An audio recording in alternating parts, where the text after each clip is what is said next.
students, welcome back to my channel. So today we are going to deal with chapter 1 computer system part 2.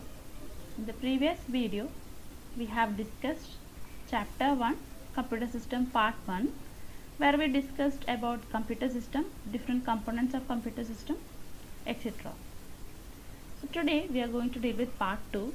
So if you haven't gone through the previous session, please go through it, then only you can understand the coming sessions. Okay, so let's move on. So the first topic is evolution of computer. So here there is a picture shown. So here we can see that this is a basic computer. Then from basic computer, then we got into many different types of computers like portable, etc. And now next what? Okay, so yes, this is the evolution of computer. Is a timeline showing the evolution of computer. So here let's start from here. Okay, 500 BC. And 500 BC we can see that abacus was introduced. And abacus we are all familiar with, that is used for simple arithmetic calculations like addition and subtraction. It's a mechanical device, right? And it was invented about 3000 years ago. Okay, now in 1642 what happened? Pascaline was introduced, and it was invented by Pascal, and that's by the name Pascaline or Pascal calculator. So here what happened is we could add two numbers, and we could subtract two numbers directly. That is, addition and subtraction could be done directly. But what happens with multiplication, division could not be done directly. So what we have to do, we have to go through repeated addition and subtraction in order to accomplish multiplication and division. Okay. Now in 1834 analytic engine was introduced, and this was introduced by Charles Babbage, the father of computers. So he invented analytic engine. It's a mechanical computing device for inputting, processing, storing and displaying the output. Okay, now in 1890 tabulating machine was introduced, and this was designed by Hermann Hollerith. And this is used for summarizing the data stored on the punched card. Okay, punched card were used at that time, and the data stored on the punch card could be summarized using this tabulating machine. Then comes 1937 Turing machine. Turing machine concept was a general purpose programmable machine. Okay, so what happened in that Turing machine is that there will be programs stored on the punch cards, and according to that we could solve any problem. Okay, by executing the programs stored on the punch cards we could solve any problem. Okay, now in 1945 EDVAC or ENIAC was introduced. This was introduced by John von Neumann. Okay, he introduced this concept of stored programmed computer, so which was capable of storing data as well as program in the memory. In the previous video I have told that you have to store the data and program in memory, then only CPU can process the program or process the whatever we have to do. The CPU has to get the program and data from the memory. So in order to get the data and program we have to store it in some media. For that memory was used, and this was first done by EDVAC or ENIAC. And next comes 1947, that is transistor. We are all familiar with transistor. So vacuum tubes were replaced by transistors, and it was developed at Bell Labs. And in 1970 integrated circuit, that is ICs, which are common now. Okay, now let us move on to the von Neumann architecture for the computer. Okay, von Neumann architecture is a computer architecture which was designed by John von Neumann in 1945. So what all components it contains? It contains a CPU, a memory, input and output and communication channels. Okay, so I have already told that is the CPU contains ALU, then CU, that is control unit, and memory unit. Okay, inside the CPU these three things are present. And what is the CPU used for? It is used for processing arithmetic and logical instructions. It's done by the CPU. Okay, and memory is used for storing data and programs. Then input and output devices are used for inputting and getting the result. Okay, and communication channels to send or receive the output data. So for example, I am going to multiply two numbers 5 and 3. So the input will be given, for example, through keyboard. Then 5 and 3 will be the input. It goes to the channel and it is received by the CPU. Okay, it will be stored in the memory and will be received by CPU.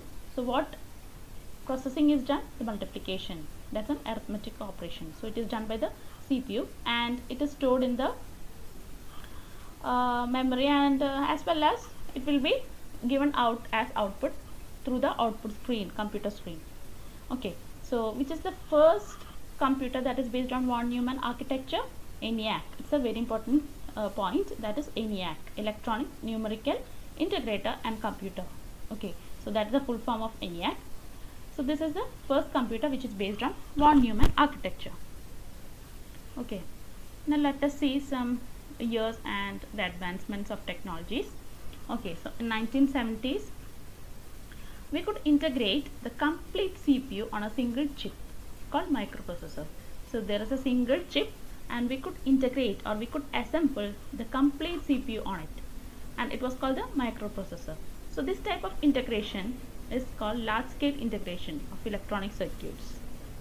Okay, then comes 1980s, very large scale integration. So as the name implies, the number of components or the number of transistors that could be integrated on the chip will be large in number. Okay, that is more number of transistors or more number of components could be fabricated or could be integrated on a single IC. That is why it's called very large scale. Then there are different types like super large scale computer integration, etc. Okay, now in 1981 what happened? IBM introduced its first personal computer for the home user, and in 1984 Apple introduced Macintosh machines, a product of its own, Apple company. Okay, 1990s, due to the growth of WWW, that is World Wide Web, Internet. Okay, what happened? Mass usage of computers was done. Okay, there were the use of computers were very high. Okay, now comes portable devices. What are portable devices? Portable devices are those devices which could be taken from one place to another, that could be carried from one place to another. Okay, so the examples are laptops, smartphones, tablets, etc. This could be taken or carried from one place to another. So whenever we want to travel, we can carry a laptop with us. We cannot take a computer with us to travel. Okay, so portable devices came. Then what came? Then with advancement of technologies, wearable gadgets came. What are wearable gadgets? That could be that we could wear on our body, like smartwatch, lenses, headbands, headphones, etc. Then the latest technologies are like Internet of Things, artificial intelligence, data science, etc. Okay, so just we have to remember these years and what were the advancements that happened or occurred in these years. Okay, now this is a graph which shows an exponential increase in the number of transistors used in ICs. That's already told, that is in large scale integration what happened? Small number of transistors or a small number of components could be integrated on a single chip, single IC. But in very large scale integration what happened? More number of transistors. Then another is super large scale integration. So again more number of transistors compared to the very large scale integration could be fabricated. Okay, so this is the number of transistors per integrated circuit and this is the year shown. Okay, now comes a very important topic, that is computer memory. Okay, computer memory is a very important topic as far as this chapter is concerned.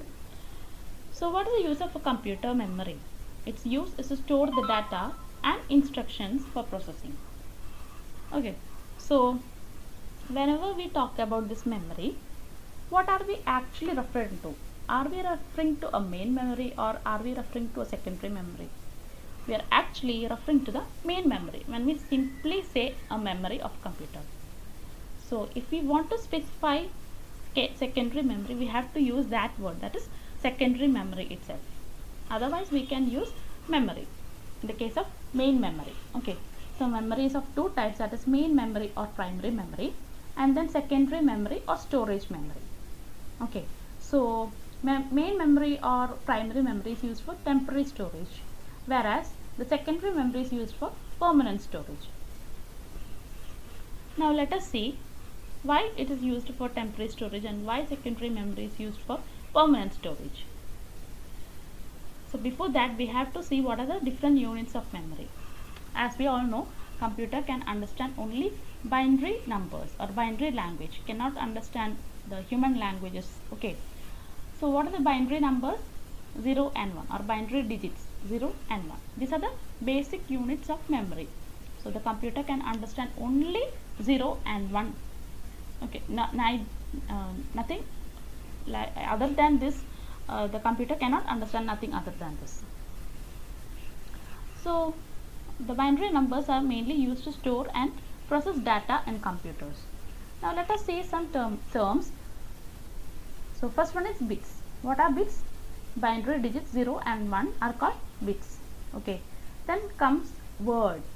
So we could group these bits together, like we can have in combination of zeros and ones. Can be 0 0, can be 1 1, 1 0, 0 1, any combination of bits. So a combination of bits or bits when grouped together is called a word. Then comes nibble. What is a nibble? A nibble is a 4-bit word. So let us see some examples. That is 1001. Yes, there are 4 bits. Here also there are 4 bits. So this is a 4-bit word. Such a word is called a nibble. Then comes 8-bit word. So here if you count, there are 8 bits. Okay, such a word, that is a word that contains 8 bits, is called a byte. So these terms we will be requiring in the coming sessions or in the next chapters. Okay, so let's see what are the different measurement units for digital data. We already know what is KB and DB. We have already heard actually. Yes, in our pen drives we know that, yeah, it's 2 GB, it's 5 GB, and our hard disk is 1 TB, 2 TB, etc. So what is the description?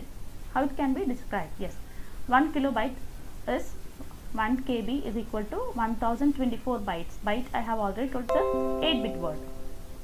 Okay, so 1 KB is equal to 1024 bytes. Then comes MB, megabyte. It's 1 MB is equal to 1024 KB. Just we have to remember this number 1024 and just we can add the previous unit to it. Okay, so this is in the increasing order. KB is the smallest unit, then it's a YB, that is yottabytes is the largest unit. Okay, then we have petabyte, exabyte, zettabyte, etc. Hope it is clear.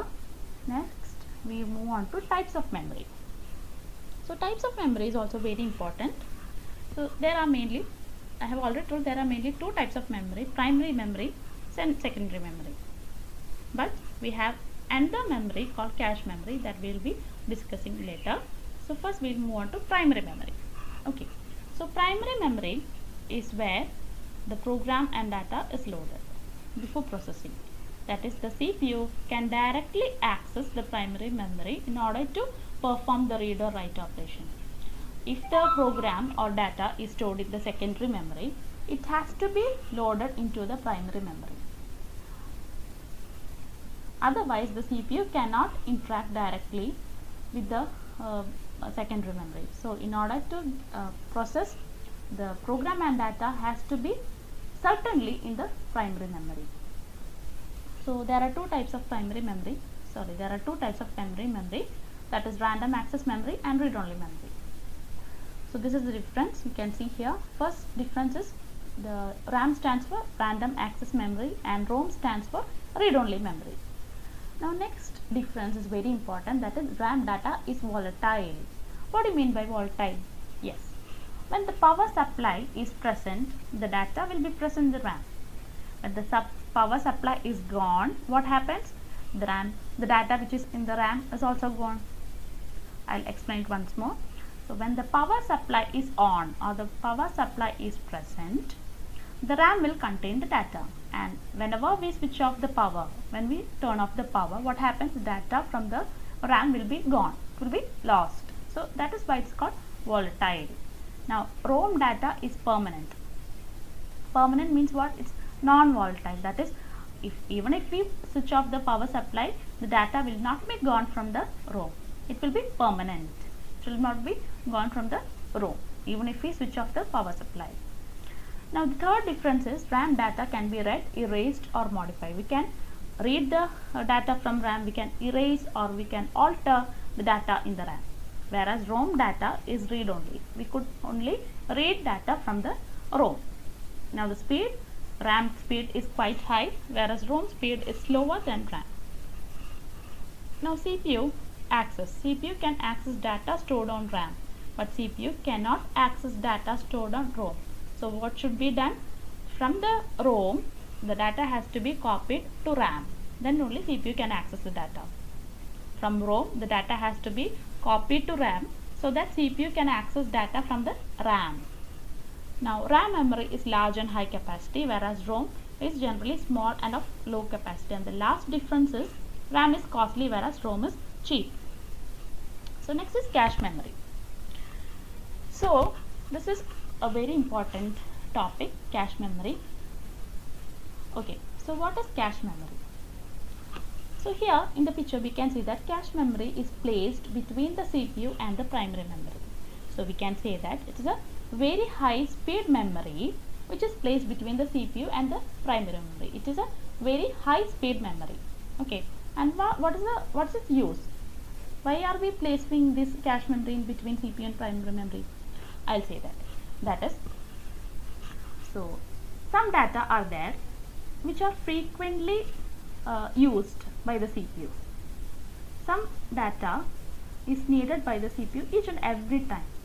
So what happens? The CPU has to come into the primary memory, fetch the data from primary memory, and again after some time the CPU again needs the same data. Okay, so what should be done? CPU again goes to the primary memory. Okay, and the third time also CPU needs the same data. So again CPU has to come to the primary memory. So if we place such data, that is frequently used data, if you place those data in the cache memory, what happens?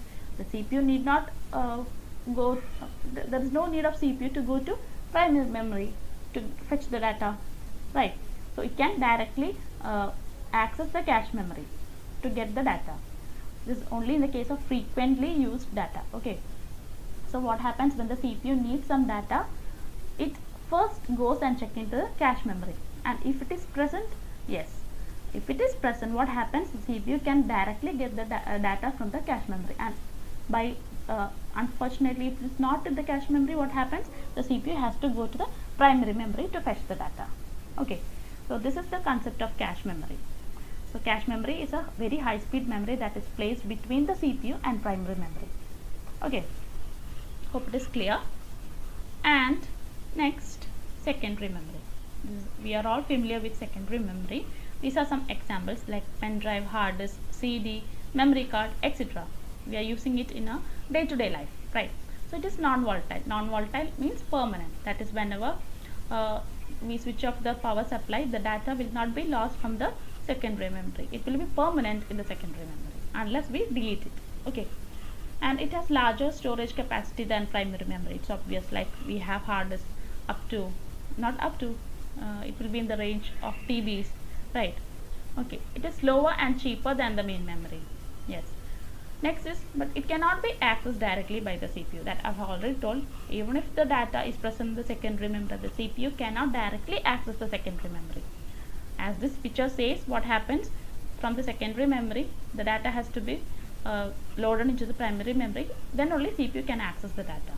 So CPU cannot directly access the secondary memory. Then some examples are shown here. Yes. So this is also clear. Next we shall see data transfer between memory and CPU. Okay, so how this data is transferred between memory and CPU? is using physical wires called bus. Yes, you can see here 3 types of bus are there. This is the name given to the entire bus, system bus. So inside these we have 3 bus, that is data bus, address bus and control bus. Now what are these used for? Okay, let's see. Okay, these are the different types of buses like data bus. What is data bus used for? It is used to transfer data between different components, and it's bidirectional. Why it is bidirectional? Yes, you can see 2 arrows, that it is bidirectional because sometimes the CPU need to write data into memory, or it need to read data from memory. Either cases are possible. Either CPU can write data into memory or can read data from memory. So that is why the data bus is bidirectional, whereas the address bus and control bus are unidirectional. So address bus is used to transfer addresses between CPU and main memory. So what does this address bus contains? It contains the address of the memory location that the CPU wants to read or write from. So suppose CPU want to read some data from the memory. So the address of that memory location will be contained in the address bus. Or if the CPU has to write some data into the memory, then into which memory location it has to write the data will be specified in the address bus. Now next is a control bus. That is, control bus is used to communicate control signals between different components of the computer. What are the control signals? Sometimes the CPU has to write data, or sometimes it has to read the data. Okay, so these are the control signals, write signal or read signal. Now let us come to the working of these buses, how the transfer is taking place. Okay, so first, what does the CPU do? CPU places the address of the memory location into the address bus. That is, if suppose the CPU has to read some data or write some data, the memory location address will be first placed on the address bus. Okay, now while executing the instruction, while the CPU is executing the instruction, it specifies the read or write control signal through the control bus. So first of all, what has done, the CPU has loaded it has placed the address on the address bus. Next, the control bus is given signal about whether it has to read the data or write the data. Read signal or write signal is given to the control bus. Now to write the data into memory, so if the CPU is doing the write operation, the CPU places the data on the data bus. Whatever data the CPU has to write will be placed on the data bus, which is then written to the specific address provided through the address bus.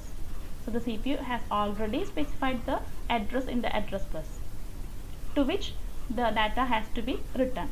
So the CPU will first place the data on the data bus, and this will be written to the address which is specified in the address bus. Now what happens in the case of read operation? The CPU will specify the address, and the data is placed on the data bus by a dedicated hardware called memory controller. So the memory controller is actually placing the data on the data bus, and the memory controller manages the flow of data into and out of computer's main memory. Okay, so that's a function of memory controller. It manages the flow of data. So that's all for today. Now if you have some doubt regarding this topic, please comment in the comment box, and please do subscribe, like and share my channel. Thank you.